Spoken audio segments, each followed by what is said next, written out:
First of all, everybody knows about Remacor. We had our last major fire in August of last year. The paper printed it up as in August, but it was last year. After the fire, Remacor ceased production as far as their production, what they were doing. Remacor continued to get paid to bring on material, which was the scrap magnesium and this stuff on the site. They continued to bring it on even though they weren't processing it, getting paid as they were doing this. Okay? They actually got paid per load to bring this stuff. This went on, and finally, early in the spring, our officials, me, Joe Dugan, we decided enough is enough. So we started looking into it. And we started calling people. We started calling the DEP.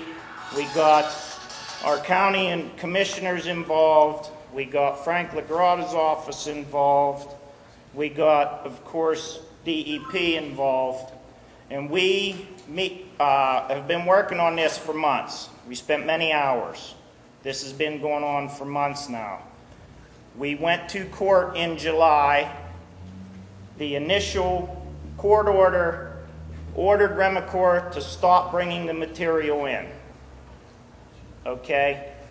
We were putting all the pieces of the puzzle together, DEP and Dan and his crew. We've made numerous tours of this facility. They've done numerous testing.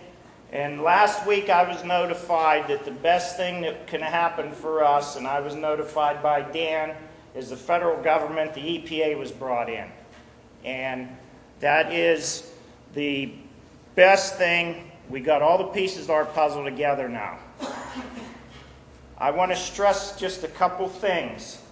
First of all, this isn't going to be something that's going to happen overnight. It's going to be a process. But we have the ball rolling in the right direction. And we're going to keep it rolling in the right direction. We have everybody that's involved, all the right people, and it's going to continue. The other thing is, I want to stress that there's nobody that is out to get Remacor or out to put Remacor out of business. Remacor did this themselves. This is why we're here tonight, is because of Remacor. And that's all there is to it. Nobody did this other than them, and that's the reason we're here. And what happens down the road, our goal is to get this cleaned up and get it taken care of. So nobody's going to be blamed but Remacor. It's as simple as that. They've had numerous chances to make amends as far as attempting cleanup and doing what they have to do, but nothing has been done for this community or for the people here for years. They owe, I don't know the exact amount, but it's in the hundreds of thousands of dollars in taxes. So it's time to get this going, get it moving. It's going to take time, but it's time to clean it up and get it taken care of, and that's where we're at. And we're going to continue. I've been working very closely with Dan all summer because of the fire end of it in the fire department. Now we're working with the DEP, and me personally, on our end, I'm going to continue it and do whatever I can until it's done and whatever we need to do. So that's where we're at today, but everyone has to understand that this isn't going to be something that 2 months from now, it's going to be cleaned up and it's going to be over with, okay? It's going to be a long process, but it's going to be up to us, and I will personally see to it that that process keeps going. So what we're going to do now is we're going to put you to the people as far as we have the EPA here, we have the DEP here. They'll be able to discuss as far as your other concerns and what the processes are and what's going to happen.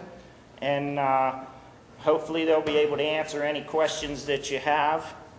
But it's time that we've done this, and you know, it has to be done, and that's where we're going with it, and we're going to keep going with it. Okay. You coming up?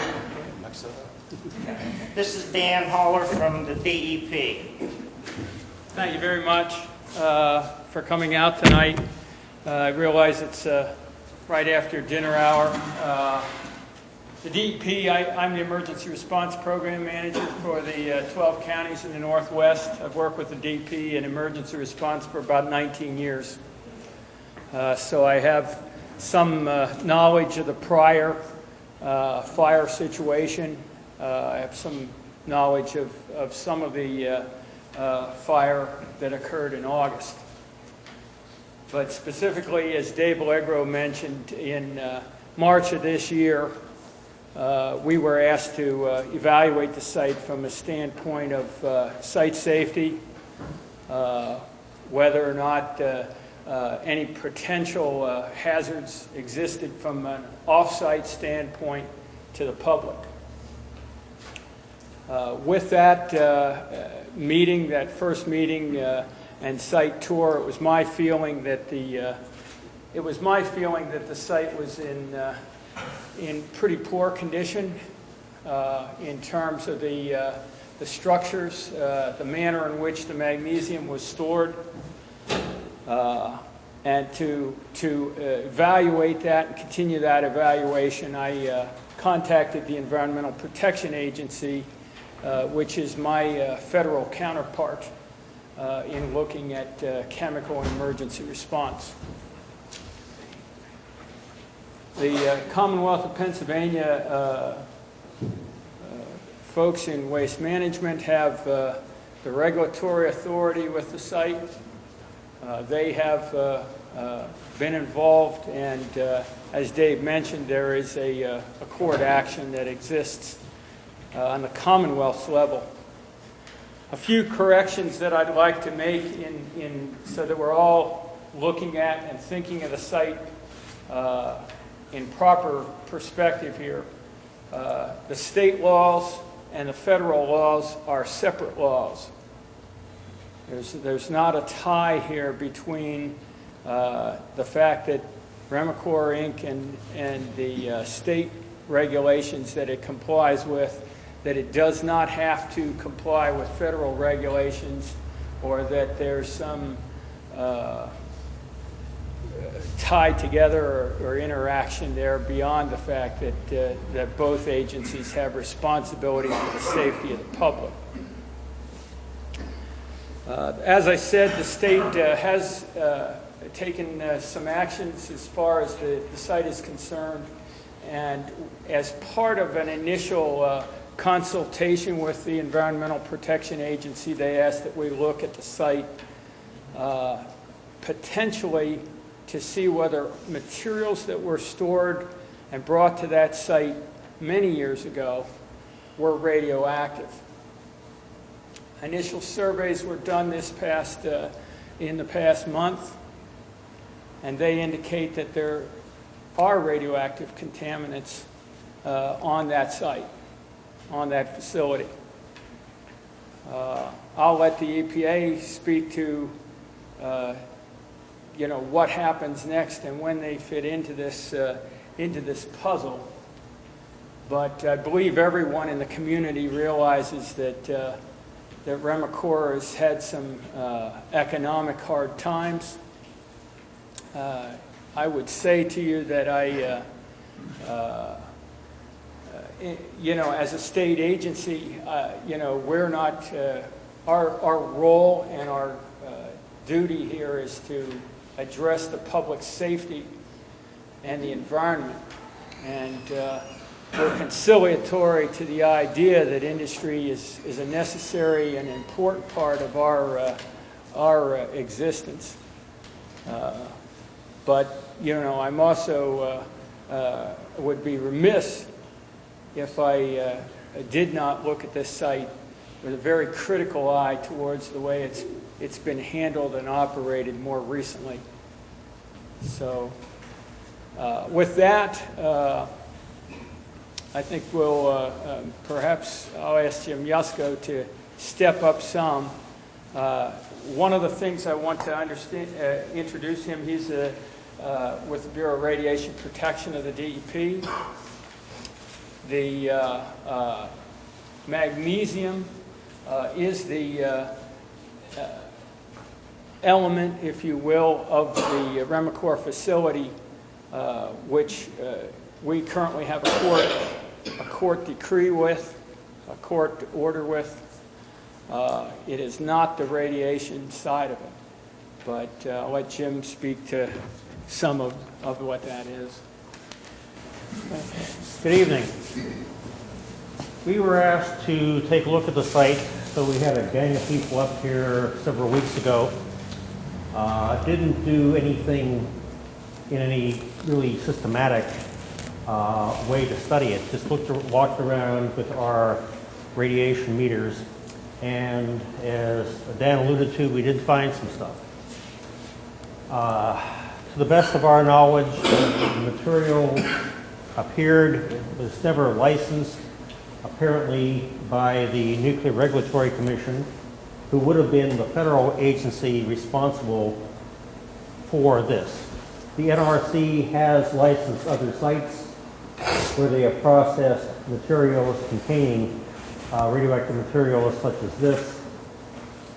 We found material there, but the highest levels we found are those that you would have to take pieces of it and bring them in contact with your body for hours on end before you got the same amount of exposure as you would have from a, say, from a chest x-ray or something like that. Pick up a piece of rock, you hold it to you, maybe for a work day or longer. You know, keep it in close proximity with you. You might get about as much radiation as you would have from a chest x-ray. When you walk in, they put you up and it says take a deep breath and hold it, and they snap the picture. Dealing with very low levels. And as Dan mentioned,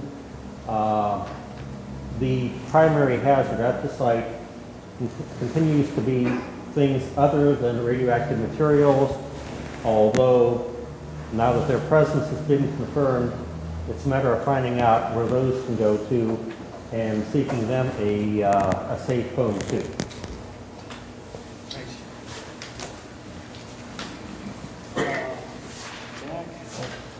Thank you. I'm Jack Downey. I'm an on-scene coordinator with the United States Environmental Protection Agency.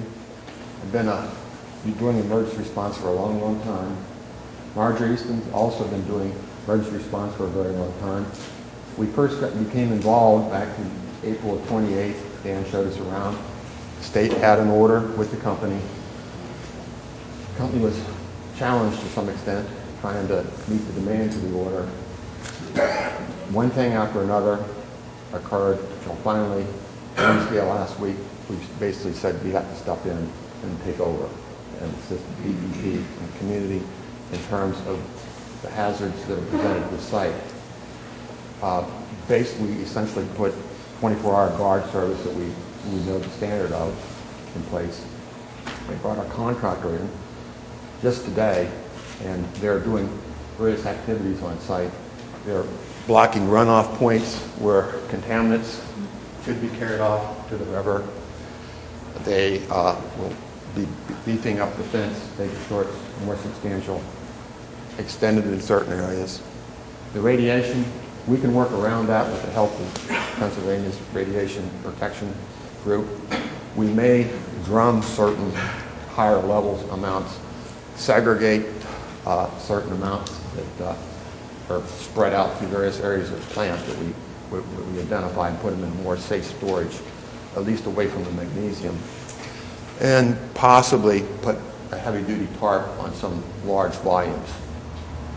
But before you can really do a whole lot of work, we're doing this concurrently, but somewhere down the road we have to do a very good extended contamination to find out how much contamination, what type, and what parameters there are, which way it may be going, and we'll probably put in some monitoring wells, utilize any existing wells on the facility.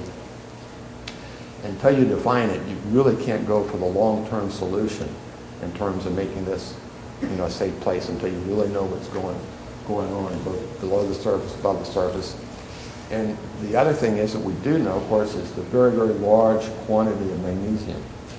Somebody has to deal with it. It has to basically either be produced there and made into something that's a safe material. It needs to be sent to some other processor, or it needs to be properly disposed. And those are all questions that we're going to work with and work out with the company. If the company can, get some type of resources to do that, we want them to certainly do that.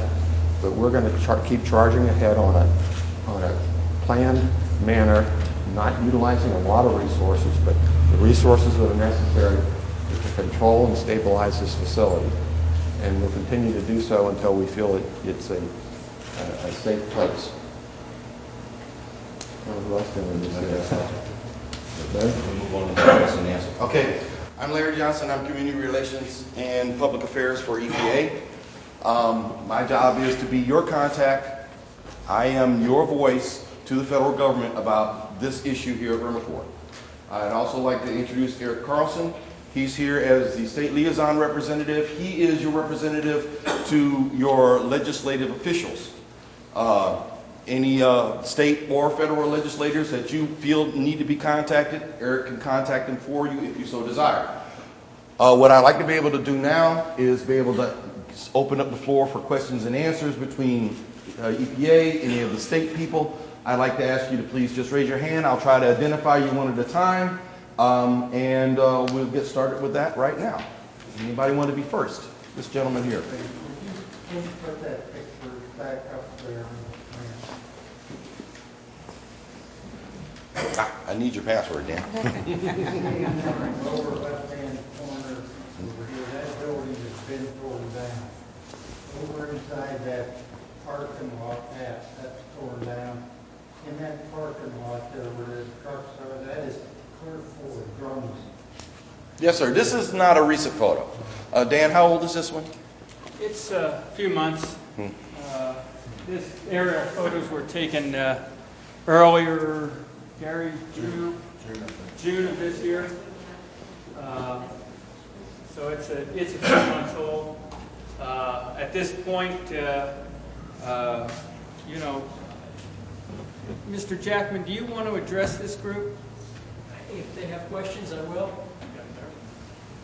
Okay, I'll field them for you, and if anybody has. But did you have a question, sir, or you just wanted to point out? You said that those barrels do not explode. Ask anybody in here that watched one of your fires. Anyone in the community here? I think I said that barrels won't explode.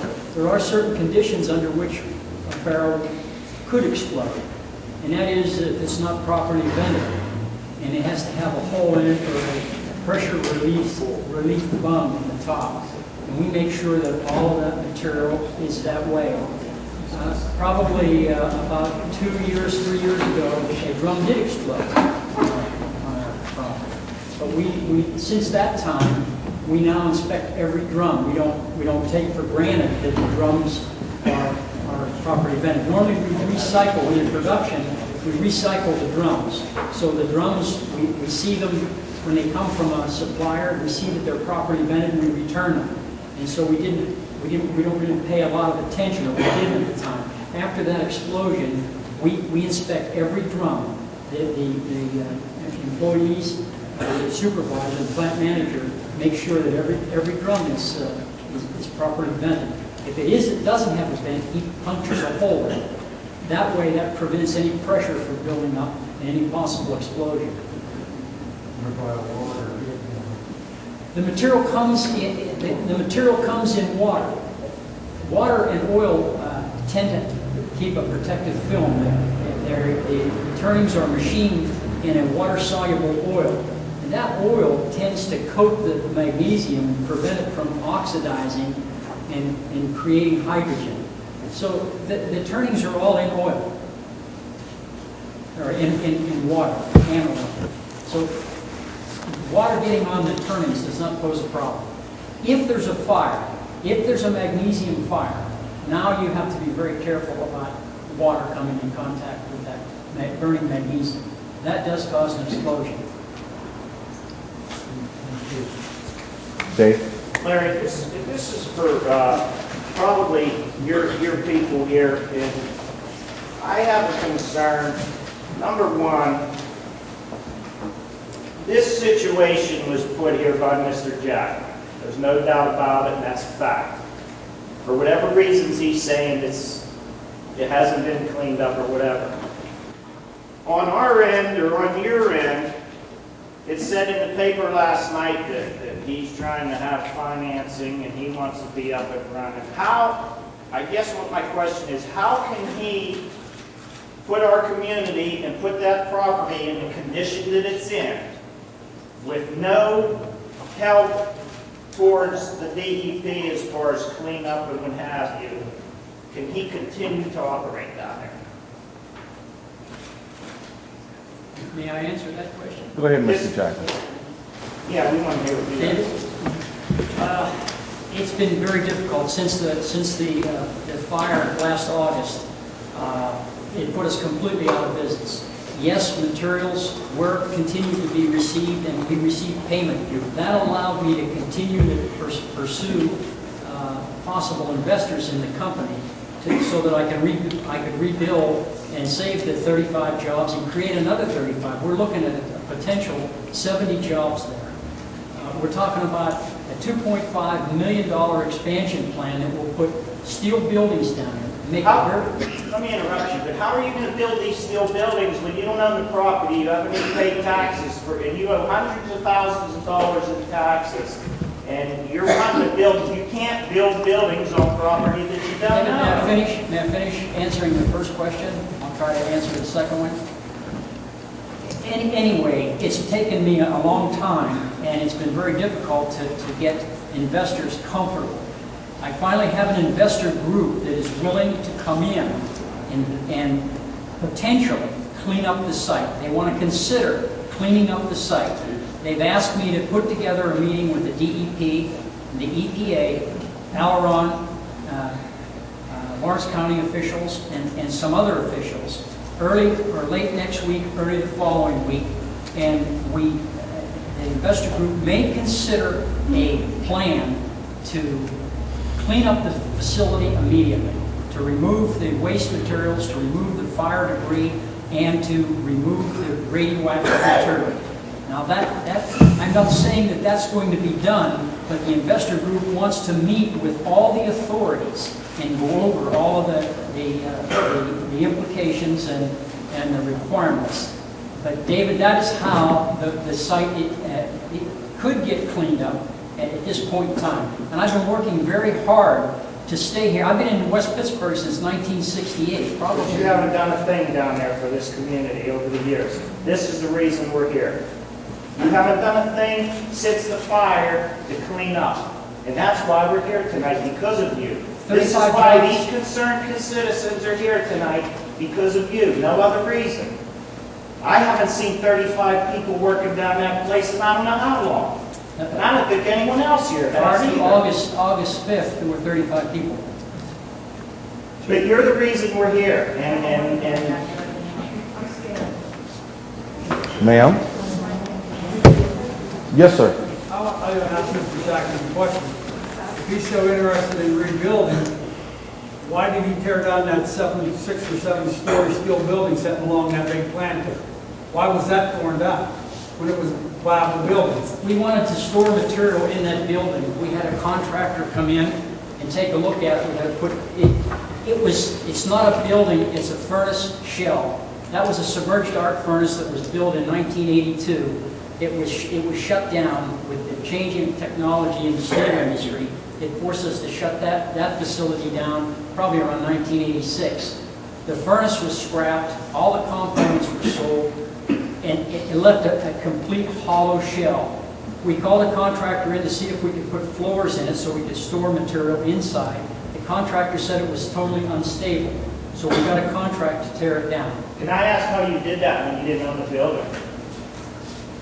Can you answer that question? It's not a building. It's part. We consider It was a structure that the county and this This is public record. We have a copy of the letter. The county has a copy of the letter. You got a letter specifically from the county stating that you were not allowed to tear any structures or do anything with any of that structure. And I responded, in writing, I responded to the county solicitor, and I explained what was going on. And the building was unstable, or not the building, but the furnace shell was unstable, and that's the reason it was torn down. Now, these are actually kind of local issues, okay, so if we can go ahead and just go ahead and move through the rest of the process here. Ma'am, you said you felt unsafe, Yeah, I do. and could you please elaborate? I for me? live right across the street. Yes, This ma'am. is like the second or third time this went on. I don't know why you gotta have chemicals that, you can't put water on it, but I don't feel safe. This is my home. How do you know what's gonna happen, if it would get really bad? Yeah, I understand, and that's one of the reasons why EPA is here. Jack has been doing cleanups like this for a very, very long time, and our job is to make sure that you are safe. And regardless of the condition of the site now, we're going to make it better. I can give you my word on that. That's the way we do business. We come in here, we are not, and it's not one of the situations, I believe it mentioned something in the newspaper, how EPA came in here. We were invited. We were asked by the state to assist, and we are going to assist to the extent possible that EPA is capable of doing. So, and Jack has a significant amount of power as a federal on-scene coordinator to be able to make things safe. We brought our own crew in that is independent of any other agency to start work. They've already started work. It's the Guardian Corporation of Bear, Delaware, which is an environmental cleanup firm. That's all they know how to do is environmental cleanup. So we brought in a bunch of specialists to work on this site already. That, we have to give us credit for one thing, though, is that this is very, very early in our response.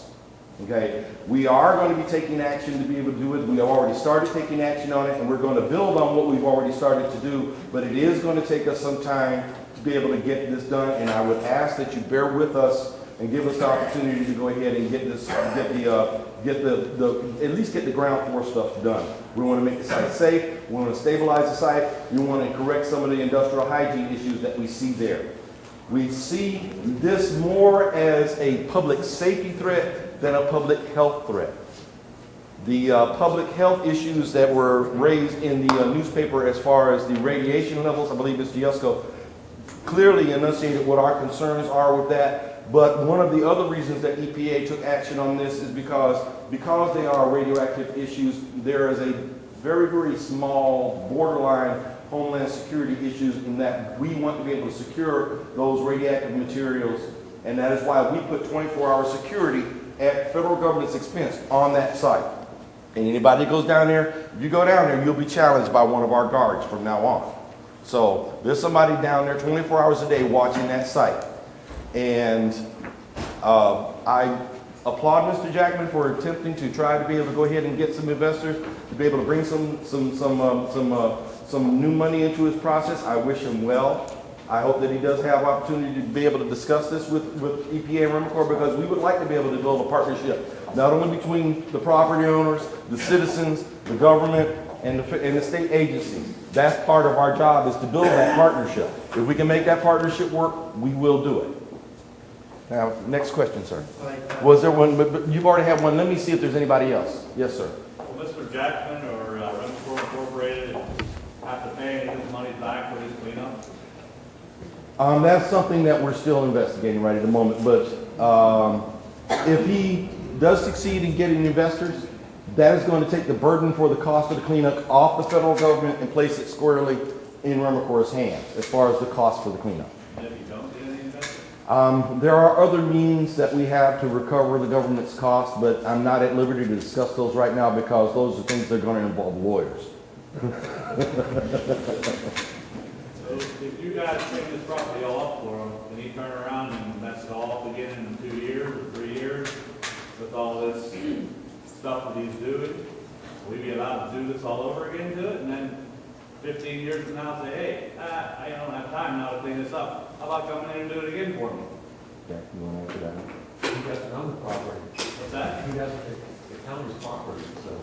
Well, excuse me, I'm one of the county commissioners. Yes, sir. Dan Vogler. I want to clarify, the county is a trustee of the property by virtue of the fact that the property was exposed for sale due to the inability of payment of property tax. It was exposed to sale, there were no offers made on the property. Accordingly, we became, quote-unquote, the trustee, not the owner, which is almost it's quasi-ownership, I guess probably the best way to put County it. would not be held responsible in an action such as that. No. But a lien could be put on if somebody bought it for an accident for $1. Yes. And in actuality, after it's cleaned up, it's worth quite a bit of money. That does, essentially, it's becomes property that afterwards it comes out and resolved through it.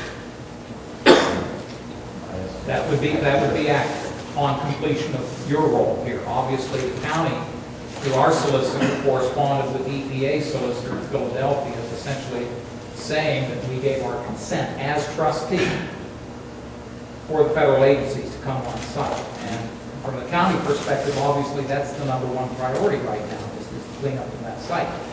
Once that is completed, I will tell you, and it's not necessarily so much for your interest, but perhaps for the interest of the residents of Taylor Township, that the second priority right now would then become the first priority, and that is the satisfaction of the back taxes. That's a very important priority, not only for the county, but I'm sure for the Township of Taylor and the Newcastle area school district. Does that answer your question, sir? Not really. Well, just to kind of put it in a nutshell right now, we still, the property is not Mr. Jackman's to deal with. It is the county's to deal with and ours to deal with right now. I understand that part. I'm Taylor Township supervisor also. Yes, sir. And what I don't understand is how the man can be allowed to put all the garbage on the property, okay?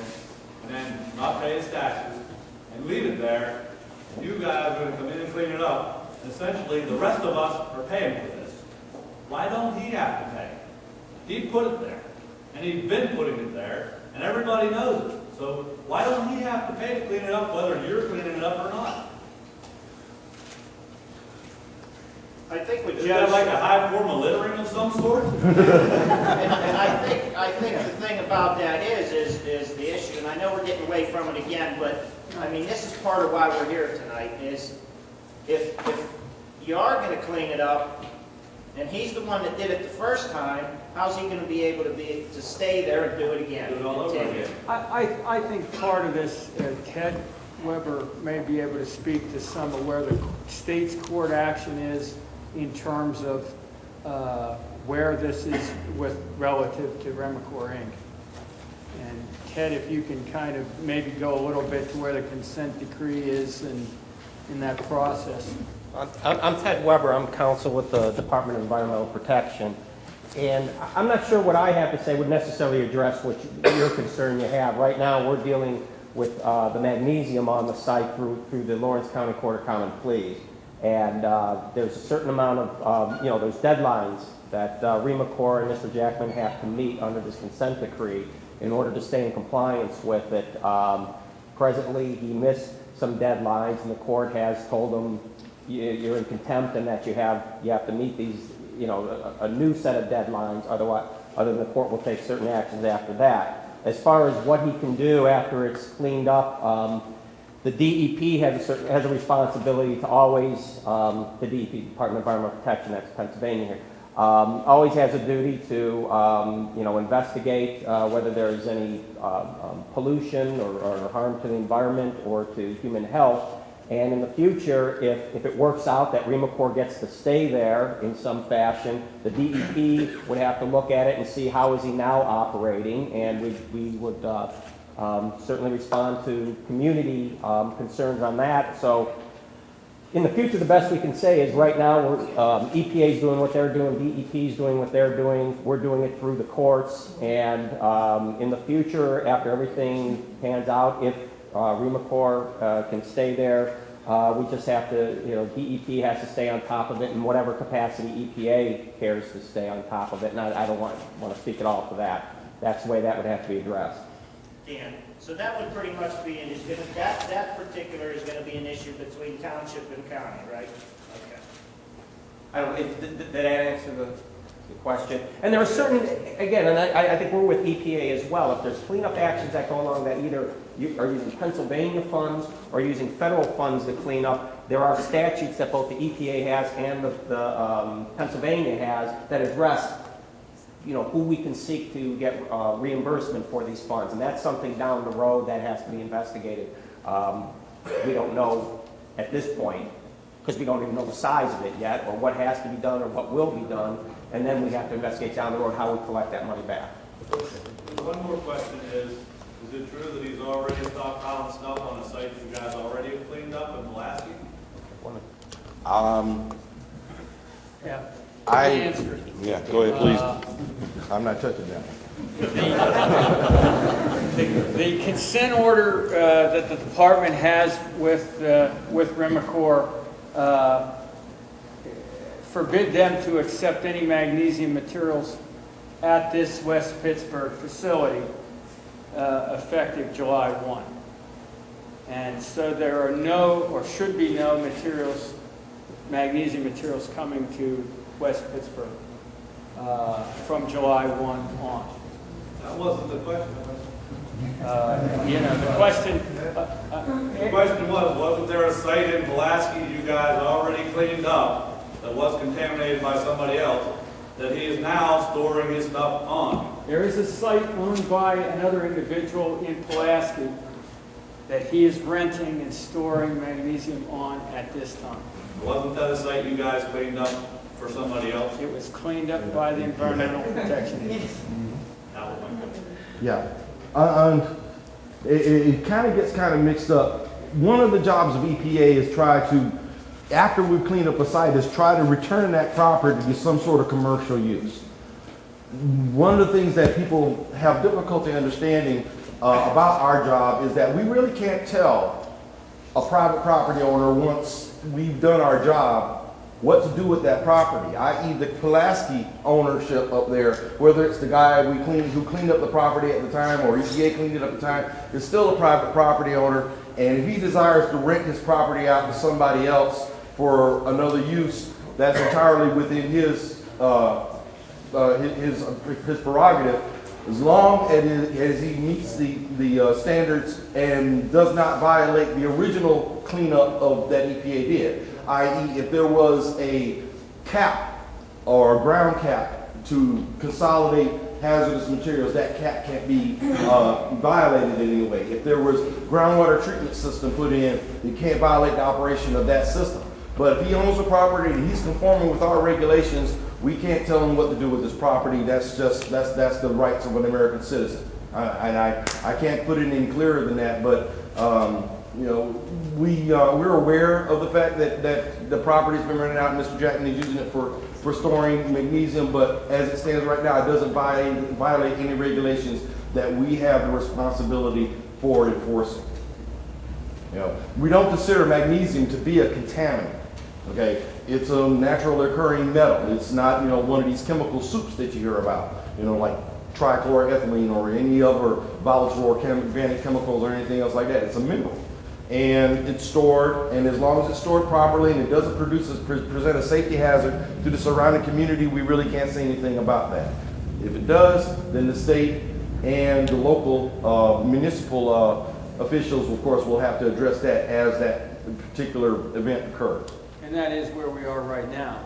We feel that it does present a hazard the way it is currently stored. You're going to make them move that, filled up that parking lot that I was telling you about? His house, my house. If that thing catches on fire, his specialty. The order with the court, specifically sets out a timeline for the restoration of that site and for the proper storage of the materials on that site. So we are going to address it, and it's just, we've got a lot of it to move. We've got some 3 million pounds of magnesium to move around, and that means we've got to bring in equipment. But also, we also have to evaluate what is the safest way for us to move that material. You know, Jack is working with our contractors to develop a plan that's going to allow us to be able to safely stabilize that material. We just can't go in there willy-nilly with a bunch of forklifts and start shoving stuff around. We have to have a plan, and we have to be able to do it safely so it doesn't further endanger public health. But we are working on that. But as I said before, we're still very early in this process. All I can tell you is that we are working on the problem. We are going to be dealing with it. We are going to make it safe, but it's going to take us a little bit of time to get there. That's all I'm asking, and I'm asking that you bear with us on that. Any other questions? One more thing. Let me get the commissioner and then come back to you. Just very quickly, in my discussions with the township officials here, they have indicated that both departments, state DEP, the federal EPA, have been in communication pretty consistently. I hope that continues. I hope that the communication lines are extremely strong between your agencies, and particularly these two gentlemen and their counterpart, Mr. de Blasio, and obviously to some extent the county. But these gentlemen are on the front lines down here, and my hope is that you will daily, at least, as best you can, stay in touch with them. Well, I have Frida's number on my speed dial from the state, and I'm pretty sure that Dave will call me. And I will give you this. Dave has my number. I have a 24-hour hotline that anybody has any questions about this site, wants to call EPA, you can call me, wake me up, and I will call them and I will get you an answer about whatever questions or concerns that you have about what EPA is doing at this site. And if there are questions that need to be filtered down to the state, Frida Tara is the community relations for the EPA, for DEP, and she'll be here to answer any questions from the state side. And that's much appreciated, and I should perhaps introduce to you, in case you haven't met him, Lawrence County's Public Safety Director, Brian Melser, who's sitting to my immediate left. And I think he should, to some extent, be brought into the loop in light of his capacity at some point. We'll be. Thank you. I'm sure that maybe daily briefings may be something that we may need to discuss. Unfortunately, I'm based out of Philadelphia. Jack lives up here in the mountains. I got to get back to Philadelphia. Hey, Dan, as far as regarding that, as far as the fire issue and the stuff that's stored there, we're going to, as far as that end and the fire department's end, we're going to be working pretty close. We have been already, and it's going to be on a regular thing.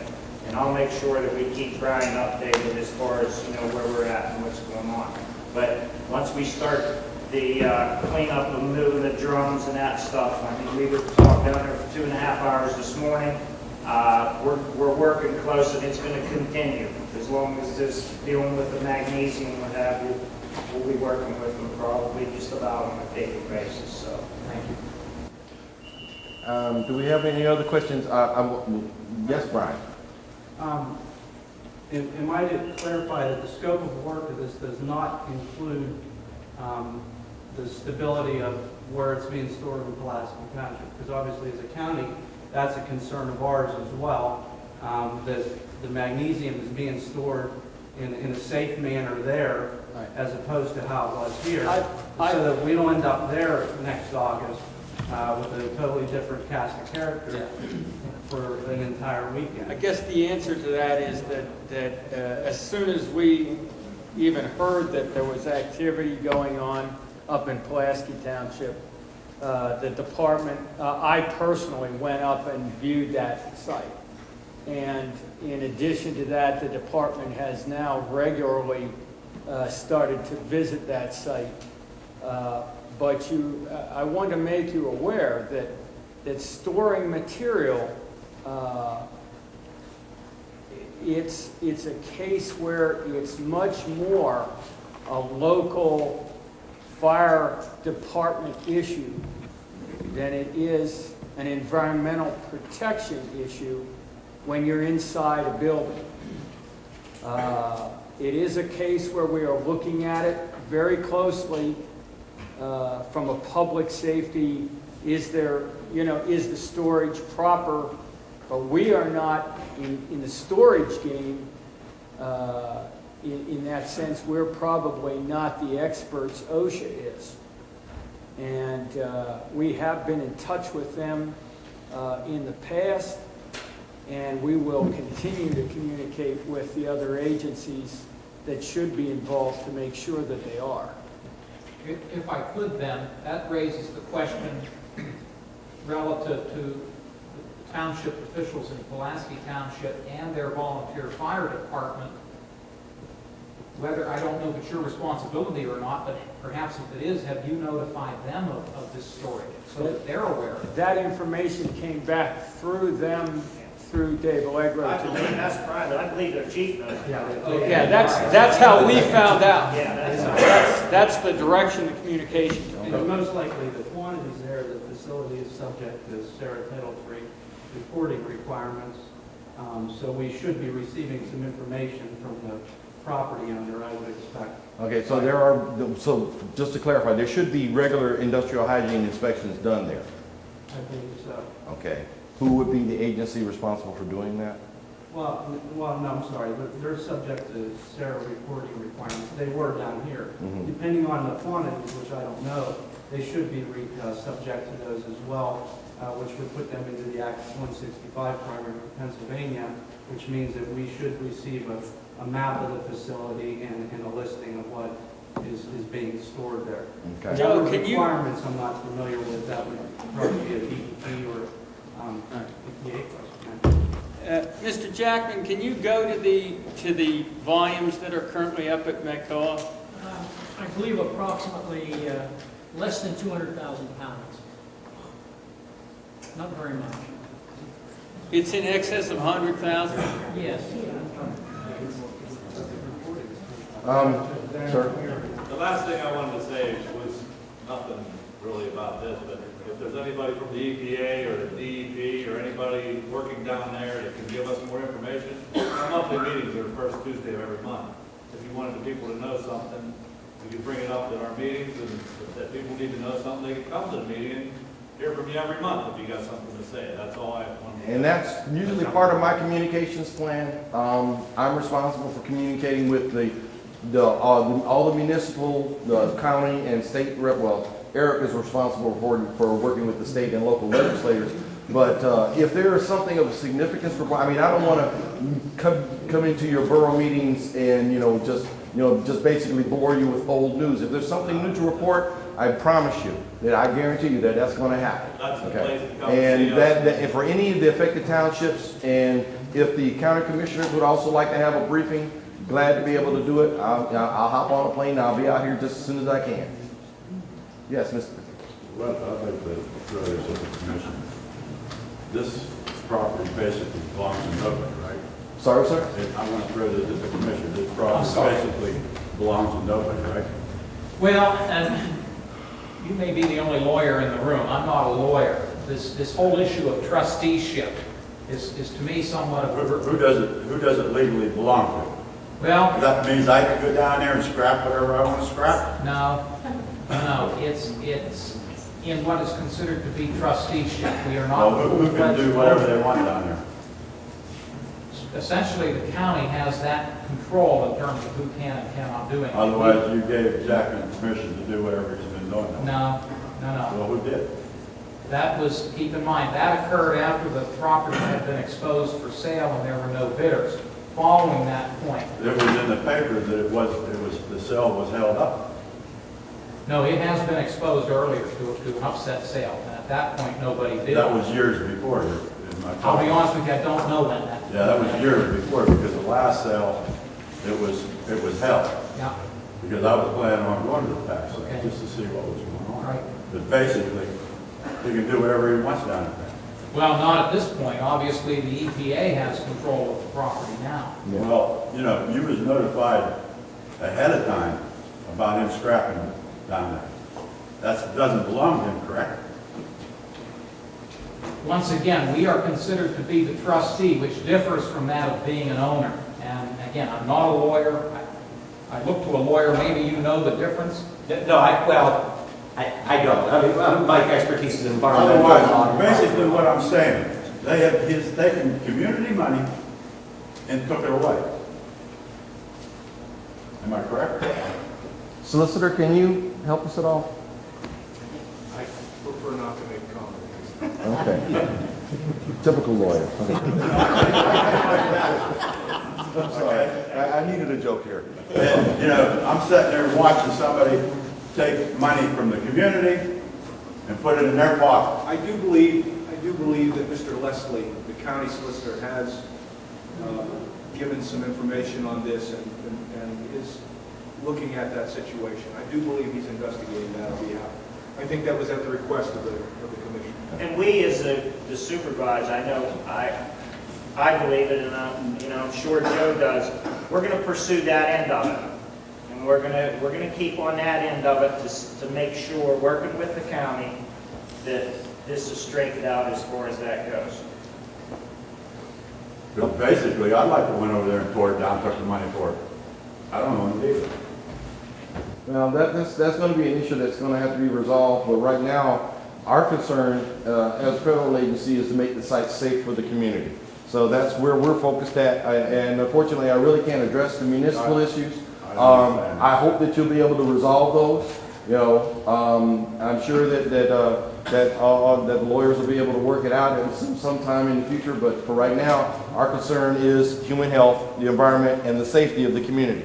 So that's where we're focusing. That's what EPA is doing, and I hope that's enough for right now. Anybody else have any questions? Yes, ma'am. Can you put that picture back up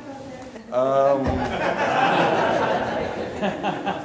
Well, your picture's pretty popular. I'll sign. Those houses there on the bottom left. Get the picture down. There's some houses, there's some trailers right along here. Right. And as I did an assessment today, those are the closest properties that I could see to Remacor, because on the other side of the river, there's really nothing except the quarry and the game range. All right. But yeah, I'm not sure about, but I think it starts with this double wide right down here. Right. And there's like 5 houses in a row down here. Yes. There was never any barrels. What about those thousands of barrels in that first parking lot now, and that should have run? How safe are them? This here, ma'am? No, on this end. This end here? Yep.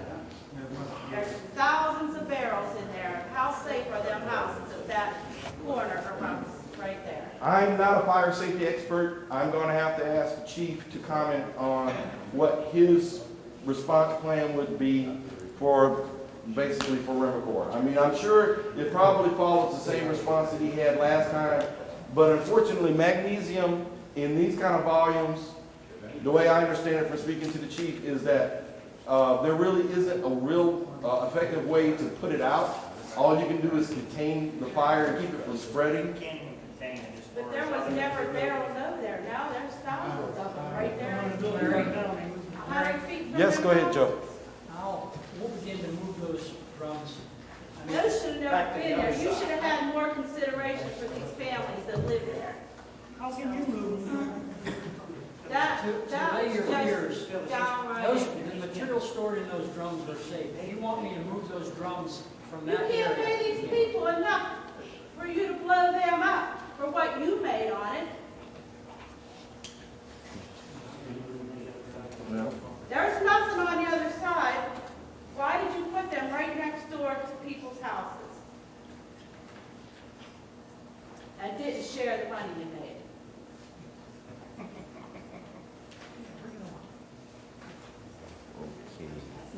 Phyllis, as far as your end, your question on the fire issue, it's all going to depend on wind direction and that kind of stuff as far as where we're at there.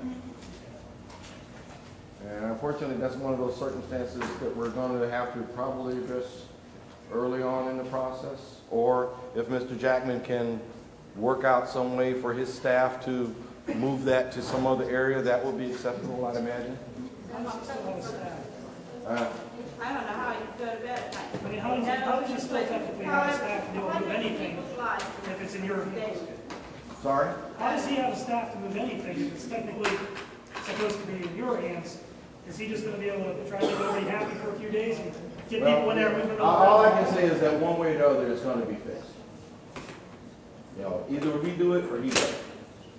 You know, as long as it gets done, I'll be satisfied with it getting done, and I'm sure Jack will as well. Anybody else have a question, please? Yes, ma'am. The last 2 fires down here, when people, everybody was in town, and we were all breathing the same air, okay? Why were we not evacuated? If you couldn't put it out, why wasn't this place evacuated? Actually, all the agencies, Department of Public Safety and everything, when we had the fires, with the way the wind was blowing and everything, we didn't feel it was a concern. But the first one was blowing right up over the hill, this way, Which first one? the first fire. A long time ago, we applied. It was, and it lit up like it was daylight, like right now. Okay? Well, the way we understand it is that the wind direction predominantly around here goes in this direction. Am I correct, Dave? Predominantly down the valley. It all depends on the day, of course. Usually like from the southwest. Okay, but unfortunately, that's one of the things that it really depends on the circumstances of the day. But in that particular circumstance back in the time, I can really answer that not without a time machine as to far what kind of hazard. But magnesium is not, it's not toxic. Humans, you eat magnesium. If you take vitamins, you've eaten magnesium. You know, it's now in any substance in any amount of volume, and particularly in smoke, would be of some concern. And I'm sure the chief has an evacuation plan that if there was a fire that hazarded the citizens because of smoke problems or problems with that, he has a plan to evacuate those citizens. So that's in place for now. Okay, and I'm sure that that's going to work because the chief strikes me as a very professional and very concerned public servant. And I think that he has your best interests in mind. So in the future, you know, I would look to Chief Allegro to be able to protect you in that circumstance. Our job is, of course, is to make the entire facility safe. It's because, like I said, it's going to take us a little bit of a while to get it straightened out. Not long. We're going to be working on it. We have our contractors down there now, but we are going to be getting this site safe so that we don't have to deal with the kind of issues, the safety issues that we see on the site right now. Do we have any other questions tonight? Going once. Going twice? Thank you for coming.